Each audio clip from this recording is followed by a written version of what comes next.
Bismillahirrahmanirrahim. Assalamualaikum warahmatullahi wabarakatuh. Ya, terima kasih tadi kelompok 6 dan kelompok 7 ya sudah melakukan diskusi. Kelompok 6 judulnya tentang konflik sosial, sedangkan kelompok 7 tentang pemilihan umum atau pemilu. Diskusinya cukup alot tadi ya. Meskipun lebih banyak pada kasus-kasus ya, kasus yang terjadi di lapangan. Jadi bukan berbicara tentang teori tentang pemilu. Tapi itu saya kira ranah politik praktis itu selalu menjadi perdebatan gitu ya. Saya coba mengambil waktu sekitar 20 menit ya untuk menjelaskan sekilas mengenai dua kelompok tadi tentang konflik sosial dan pemilihan umum. Ada 6 pertanyaan tadi tentang dua kelompok itu. Apa yang harus dilakukan? Pertanyaan pertama, apa yang harus dilakukan mahasiswa ketika terjadi konflik? Ini pertanyaannya, ini terlalu umum ya sebenarnya. Konflik apa sebenarnya yang mau ditanyakan? Konflik itu kan banyak jenisnya gitu ya. Ada konflik vertikal, ada konflik horizontal, ada konflik antar mahasiswa, ada konflik dalam keluarga, ada konflik antar warga, macam-macam konflik itu. Bahkan ada konflik batin juga. Tetapi karena ini adalah pertanyaan umum, maka saya memberikan jawaban yang cukup umum. Apabila Anda, mahasiswa, melihat ada dua pihak atau dua kubu yang melakukan konflik, maka tugas kita adalah mendamaikan kubu itu, mendamaikan pihak-pihak yang sedang berkonflik. Itu adalah cara kita, bukan mengkompori, bukan membiarkan. Kan ada 3 kan? Pertama itu adalah aktif untuk mendamaikan, yang kedua adalah aktif untuk mengkompori mereka supaya selalu ada perseteruan, ada konflik. Yang ketiga itu adalah membiarkan saja, tidak apa-apa. Mereka mau baku tikam, mau apakah, ya. Saya kira jalan yang pertama mendamaikan kedua belah pihak yang sedang berkonflik itu adalah jalan yang terbaik bagi kita. Jadi kalau sedang melihat ada saudara kita, ya, ada tetangga kita yang sedang berkonflik, alangkah baiknya kita menjadi penengah, menjadi juru damai untuk menyelesaikan permasalahan kedua belah pihak. Itu adalah jalan terbaik. Kemudian contoh tahapan akomodasi dan kerjasama dalam mendamaikan kedua belah pihak. Akomodasi ini adalah menampung berbagai perbedaan yang ada. Karena konflik ini terjadi karena perbedaan yang selalu dipertajam. Misalnya konflik antara agama A dan agama B itu kan berbeda kan?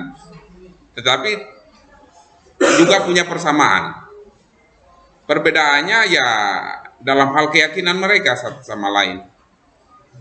Tetapi kalau ini diperuncing, ini akan menjadi konflik. Misalnya dalam agama, janganlah engkau memaki Tuhan mereka, karena apabila engkau memaki Tuhan mereka, maka mereka akan memaki Tuhan kita sendiri. Itu dilarang memaki Tuhan mereka sendiri. Gitu. Bagaimana cara mengakomodir berbagai kepentingan yang ada adalah mencari kesamaan di antara kedua belah pihak atau pihak-pihak yang sedang berkonflik. Bukan mencari perbedaan yang ada, tetapi mencari persamaannya. Ibaratnya itu seperti, kalau saya jelaskan, seperti dua lingkaran yang berbeda, kemudian ada lingkaran yang di tengahnya yang saling bersinggungan. Jadi lingkaran ini kemudian ada di tengahnya yang punya persamaan. Misalnya saya ambil contoh ya, contoh konkretnya. Kita hidup di Indonesia, kemudian ada agama-agama yang berbeda. Meskipun kita berbeda dalam hal agama, tetapi kita mempunyai satu tujuan, yaitu bagaimana kita mendirikan negara kita sendiri, memajukan negara kita sendiri, dan mencerdaskan kehidupan bangsa. Mencerdaskan kehidupan bangsa kan tidak melihat pada aspek agama. Siapapun anak bangsa yang terlahir di tanah air kita harus dicerdaskan, karena salah satu upaya memajukan negara kita adalah lewat namanya pendidikan. Bisa diakomodir bahwa kita ini satu tujuan, bagaimana mendirikan negara Republik Indonesia. Bhinneka Tunggal Ika, kita berbeda-beda tetapi satu tujuan. Tujuan yang sama itulah yang harus kita rekatkan. Gitu, ya. Kita boleh berbeda dalam hal keyakinan, tetapi kita sama dalam saudara kemanusiaan. Kita boleh berbeda dalam hal suku, tetapi kita boleh juga sama dalam hal kebangsaan. Kita bangsa Indonesia. Jadi ada perbedaan juga ada persamaan. Cara mengakomodir berbagai kepentingan yang ada adalah mencari kesesuaian atau kesamaan kedua belah pihak agar tidak terjadi konflik. Kemudian bagaimana membangun kerjasama? Kerjasama itu adalah upaya untuk merekatkan pihak-pihak yang sedang berkonflik. Biasanya adanya orang yang berkonflik karena egois, betul tidak? Egois itu menghasilkan orang yang tidak bekerja sama. Oleh karena itu, mari kita membangun kerjasama. Ya, kalau dalam negara kita namanya gotong royong membangun negara kita. Kalau kita sudah gotong royong membangun negara kita, kita tidak akan melihat kamu agama apa, kamu suku apa. Kita sama-sama untuk membangun negara kita tanpa melihat perbedaan-perbedaan yang ada. Ataupun ada perbedaan di antara kita tetapi saling mengisi satu sama lain. Gitu. Karena perbedaan adalah sunnatullah, tidak bisa kita satukan satu sama lain. Kalau Tuhan mengatakan kun fayakun, semua manusia akan sama. Tinggal dia katakan seperti itu. Tapi karena itu adalah sebuah takdir yang harus kita terima sebagai manusia yang berbeda satu sama lain, maka perbedaan itu kita jadikan sebagai rahmat bagi kita semuanya. Gitu. Kemudian bagaimana cara mendamaikan kedua belah pihak yang berkonflik? Seperti yang saya jelaskan tadi, cari persamaan, cari kesesuaian antara kedua belah pihak, jangan cari perbedaan, cari persamaannya. Kemudian satukan mereka dalam persamaan itu, damaikan mereka dalam persamaan itu. Kalau orang Islam bertengkar dengan orang Islam misalnya, maka damaikan mereka atas nama agama, bahwa kita ini sama-sama Islam, hanya berbeda kajian saja, hanya berbeda guru saja, hanya berbeda mazhab saja, tapi kita sama Islam. Kita satukan dalam hal konteks keagamaan. Ya, kurang lebih seperti itu dalam hal mendamaikan konflik yang ada. Kemudian ada pertanyaan pada kelompok 7 terkait dengan pemilu. Berikan kami contoh atau pandangan tentang sistem pemilu di Indonesia. Ya, di pemilu di Indonesia pastinya adalah demokrasi. Demokrasi itu ada dua, teman-teman. Ada demokrasi langsung, ada demokrasi tidak langsung. Demokrasi langsung itu demokrasi di mana rakyat langsung memilih atau menentukan pemimpinnya sendiri. Sedangkan demokrasi tidak langsung, demokrasi di mana rakyat tidak secara langsung menentukan pemimpinnya sendiri. Biasanya demokrasi tidak langsung itu rakyat hanya memilih anggota legislatif. Nanti anggota legislatif itulah yang akan memilih presiden dan wakil presidennya. Jadi kita diwakili nih sama anggota legislatif. Itu di zaman Soeharto pada masa itu kita bukan pemilihan secara langsung. Tetapi di zaman Soeharto kita pemilihan secara tidak langsung. Rakyat memilih anggota DPR, semakin banyak anggota DPR yang diisi oleh Partai Golkar, maka Partai Golkar yang akan berkuasa. Pada masa Soeharto dulu rakyat dikendalikan oleh Partai Golkar. Jadi di masa Soeharto ada 3 partai, Golongan Karya, PDI, dan P3. Ya. PDI dan P3 ini selalu tidak pernah menang di masa Soeharto. Yang menang adalah Golongan Karya. Ya. Bahkan Golongan Karya tidak disebut sebagai partai, tetapi partainya pemerintah. Orang-orang yang tidak memilih Partai Golkar, maka mereka adalah pengkhianat pemerintah, pengkhianat negara. Itu isu yang dibangun. Sehingga banyak orang-orang takut kalau memilih yang bukan Partai Golkar pada waktu itu. Apalagi di zaman Soeharto itu adalah zaman otoritarian, di mana kebebasan berpendapat itu masih terkunci dengan rapat. Sekarang bebas teman-teman bersuara di Facebook, bersuara di jalan dan sebagainya. Tetapi di masa Soeharto itu tidak bisa kita bersuara lantang. Hari ini kita bersuara, besok kita di sel. Hari ini kita orasi, besok tinggal nama kadang-kala. Ya. Hari ini kita orasi, besok kita diringkus. Macam-macam, tergantung kasusnya apa. Kalau kasusnya tidak berat, ya biasanya hanya diringkus saja.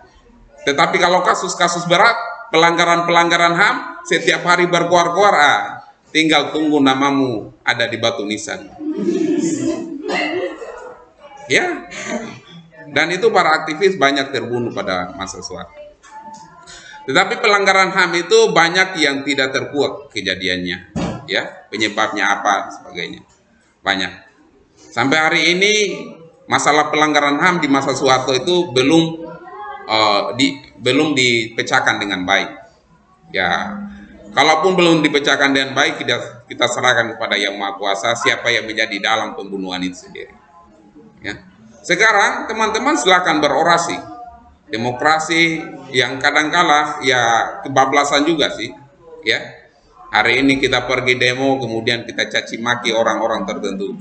Tentu dalam hal agama juga kita tidak diperbolehkan mencaci maki. Kita boleh menyampaikan aspirasi atas nama rakyat Indonesia. Kita boleh menyampaikan aspirasi untuk menjaga negara atau daerah kita dari tindakan-tindakan penyelewengan yang dilakukan oleh para pejabat. Kita boleh, tetapi kita tidak mempunyai hak untuk memaki-maki mereka, ya.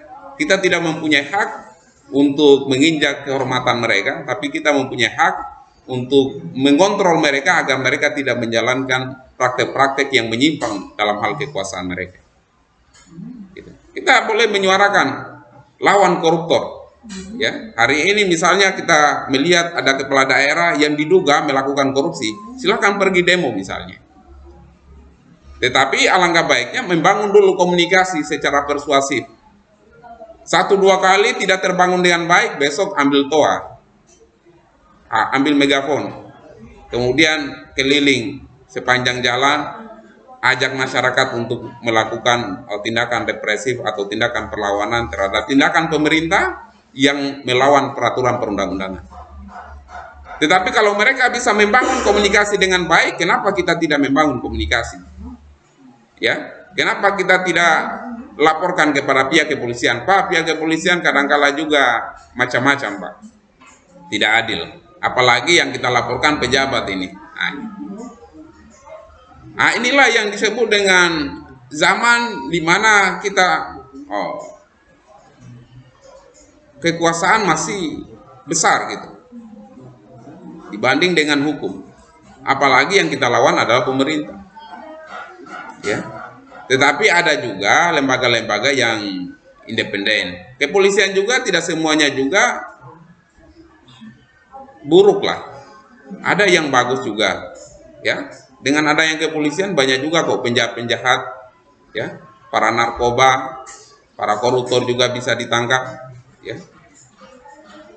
Tindakan-tindakan kejahatan yang dilakukan oleh pejabat maupun rakyat biasa itu bisa ditangkap. Meskipun sekarang masih banyak pendapat-pendapat mengatakan hukum itu seperti parang, tumpul di atas, tajam di bawah. Tumpul di pejabat, tajam di rakyat kecil. Gitu. Nah, ada pendapat-pendapat seperti itu. Ya, tetapi dari pemerintah juga harus terbuka juga dengan masukan-masukan yang ada. Tidak boleh tertutup dengan masukan, apalagi melawan masukan dari rakyat itu sendiri. Karena rakyat dalam sejarah peradaban manusia, semakin dilawan rakyat akan semakin memberontak. Semakin dilawan rakyat, semakin memberontak. Karena ada satu kata yang sangat terkenal sampai hari ini, namanya istilahnya Vox Populi, Vox Dei namanya. Suara Tuhan, suara rakyat adalah suara Tuhan. Kalau rakyat sudah bersuara, maka itu adalah perwakilan dari suara Tuhan, apalagi rakyatnya itu dizolimi, maka Tuhan akan bersuara lewat namanya suara rakyat ini, yang disebut dengan Vox Populi, Vox Dei. Ya. Kemudian, ya kembali lagi bahwa kita melakukan pemilihan demokrasi secara langsung, secara luber dan jurdil, ya, langsung, umum, bebas, rahasia, jujur dan adil. Kemudian ada pertanyaan, apakah dalam pemilihan kita ini sudah adil? Gitu. Saya kira pemilihan kita ini, ya, kalau bicara keadilan yang sejati nanti dapat di surga lah. Gitu.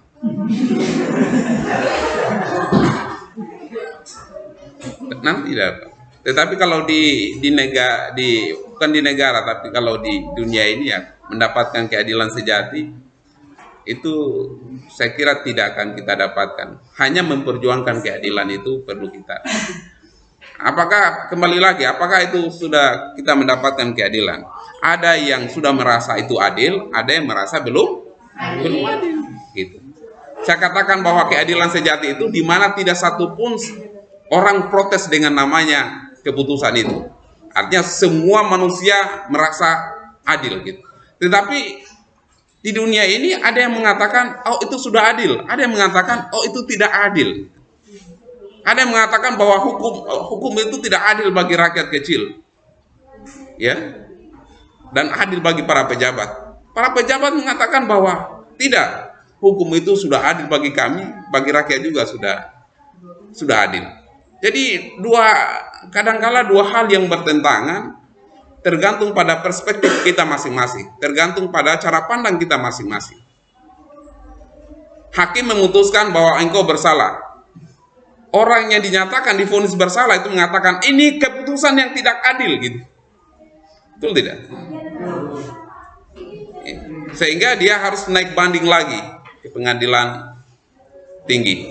Setelah ke pengadilan tinggi, diputuskan lagi bahwa dia bersalah. Ini tidak adil. Naik lagi ke Mahkamah Agung untuk meminta putusan kasasi.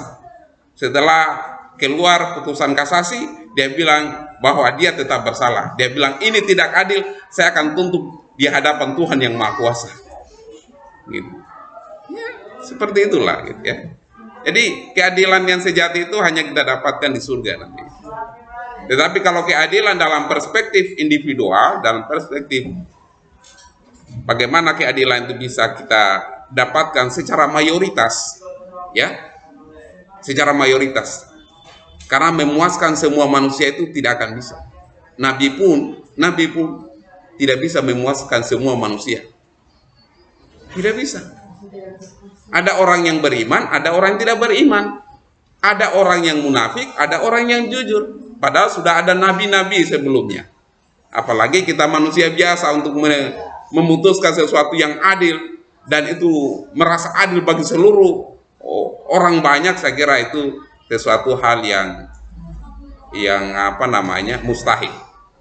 Tetapi kalau kita merasa bahwa itu sudah adil dan rakyat orang banyak merasakan itu adalah sudah adil, maka itu adalah keberkahan yang diberikan oleh Tuhan yang Maha Kuasa. Manusia tidak mempunyai kekuatan untuk memutuskan keadilan itu sendiri. Tuhanlah yang memutuskan, yang menggerakkan hati dan pikiran kita untuk memutuskan sesuatu yang adil. Betul tidak? Maka dalam keputusan kita, minimal bagi orang Islam, ya baca bismillah lah. Ya, minta petunjuk kepada yang Maha Kuasa agar keputusan yang kita buat ini demi kemaslahatan orang banyak, gitu. Kurang lebih seperti itu, ya. Ada diskusi yang cukup menarik tadi dari rekan-rekan mahasiswa terkait dengan politik praktis tadi, ya. Ada bupati, saya tidak perlu menyebutkannya.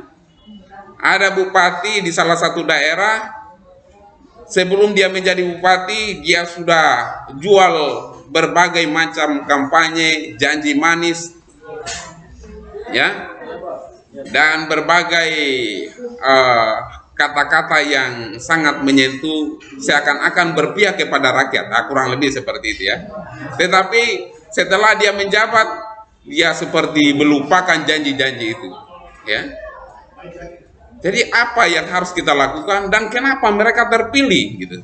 Padahal mereka ini sudah nyata-nyata membohongi masyarakat, timbul perdebatan. Ini tidak semuanya juga bohong, ada juga yang terrealisasi. Makanya dia terpilih karena ada yang terrealisasi, ada juga yang tidak, ada juga yang terrealisasi, ada yang tidak gitu. Apalagi ditambah dengan money politik, selesai itu bola-bola.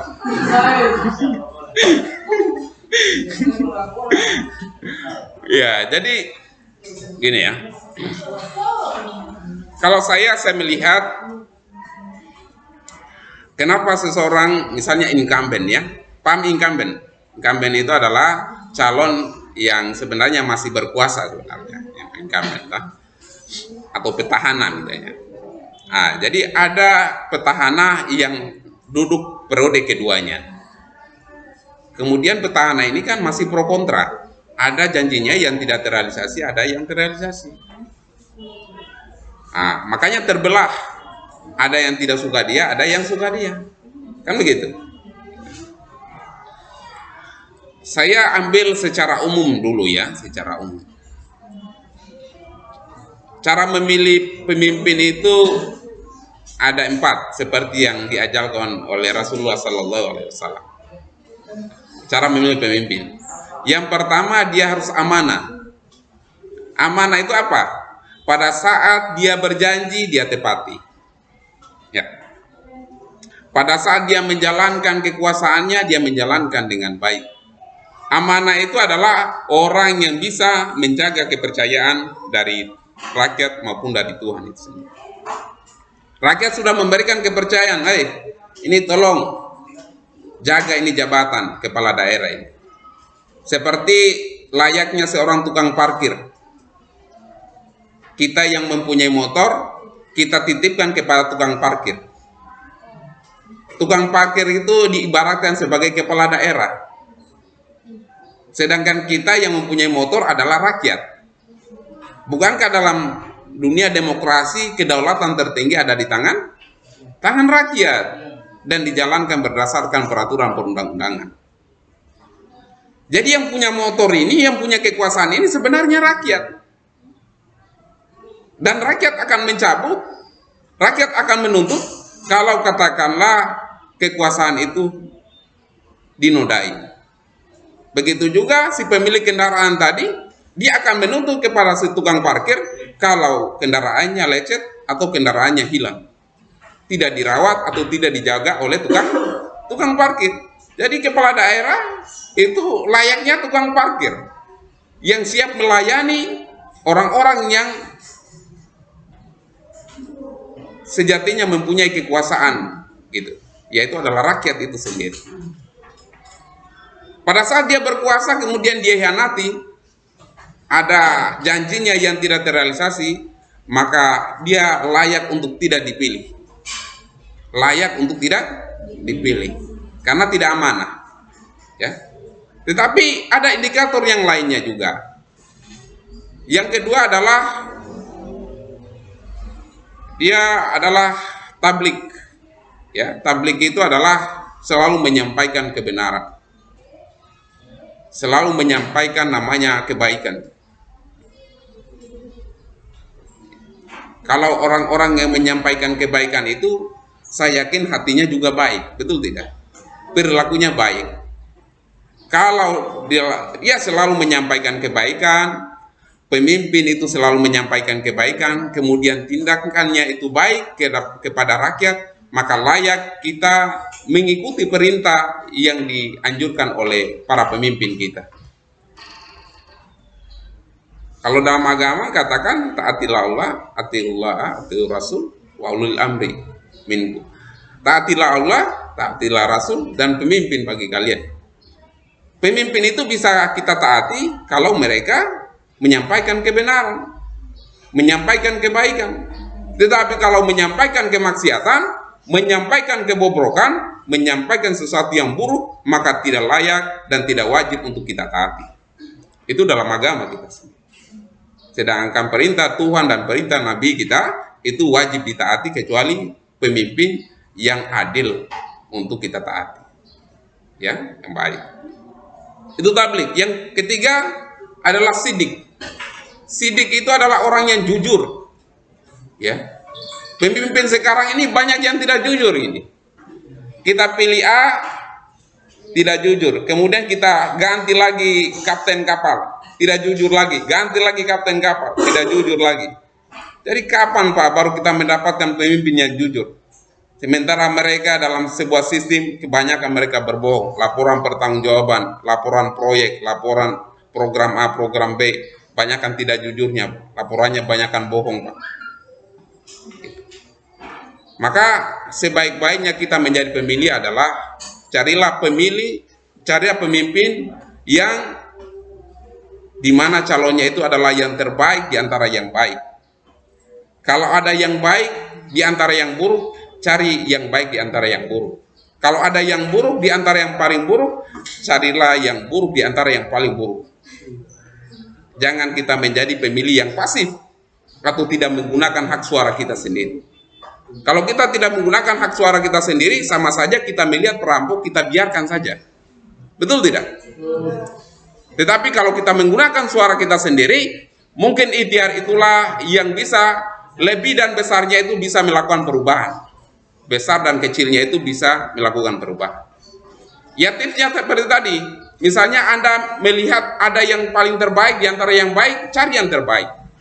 Kemudian tidak ada yang terbaik, misalnya ada yang baik di antara yang buruk, cari yang baik. Kemudian tidak ada yang baik, mungkin ada yang buruk di antara yang paling buruk, cari yang buruk.